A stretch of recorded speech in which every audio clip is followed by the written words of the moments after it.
परमात्मा शान्ति। अब हिजो राम र सीताको विवाह भयो जानकी मन्दिर।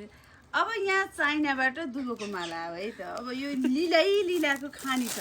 अब यहाँ गुलाबको यस्तो माला छ है, यो सबै मेरै शरीरमा धारण गर्ने है। यो मलाई दिएको यो उपहार चाहिँ शिव र पार्वतीले आजभन्दा 5 वर्ष अगाडि आदेश थियो।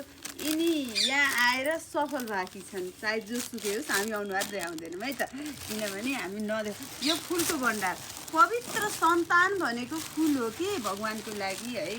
पवित्र सन्तान भनेको फुल हो। यो फुलभन्दा ठुलो केही छैन।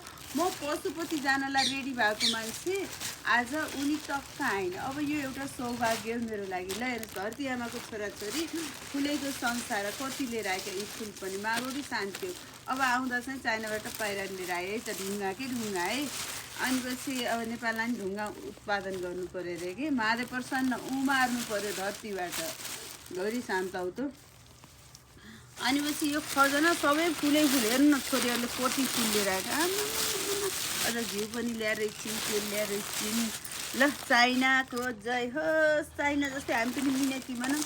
यहाँ चाहिँ बाँदरलाई पनि केरा रहेछन्। बच्चाको चक्लेट आमाको के थियो, हेरौँ बुढी आमाको त्यो अनार होला। महादेव प्रसन्न ल भयो, अनार खानै छोड्यो। काजु रहेछन्, काजु चाहिँ खेलहरू मिसाएर सिपाक चौसी पुग्ने। ल जगतामा सबैको जय जयकार होस्, सुखी शान्ति हुनु। नेपाल आमा प्रगतिगामी हुनु। हेर्दै जाऊँ अबको 5 वर्षमा के हुन्छ नेपालमा। तपाईँ हाम्रा परिवर्तन हुनु छ दिमाग। होइन भने त नेपाल त एक बेस्यालय बन्छ अरे। त्यही भएर परिवर्तन गराउँदैछन्। यी बच्चाहरू ध्यान भक्तिमा लागेका छन्। काम गर है, काम नगरी खान पाइँदैन।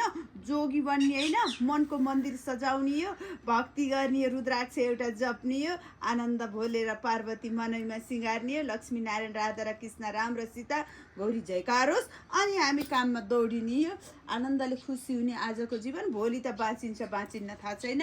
जयकार होस्। अब यो बर्माला मैले लाउने हो है त। गौरी शान्त, यो बर्माला मैले लाउने हो। महादेवले लगाइदिनुहुन्छ, कैलाशपतिले। चाइनाबाट कैलाशपति आइदिनु भयो मलाई बर्माला लाग्न। ए भगवान्, मेरो नेपाल धेरै धेरै चाइना जस्तै प्रगतिगामी बनाइदिनुलाई आजको सर्त छ। यो मालाबाट चाइना जस्तै प्रगतिगामी मेरो नेपाल आमा हुनुपर्छ। हामी त्यस्तै मिनेती हुनुपर्छ। यो मालाको उद्देश्य यही हो। त्यसै माला लाउँछु क्या मैले पनि। गौरी शान्त।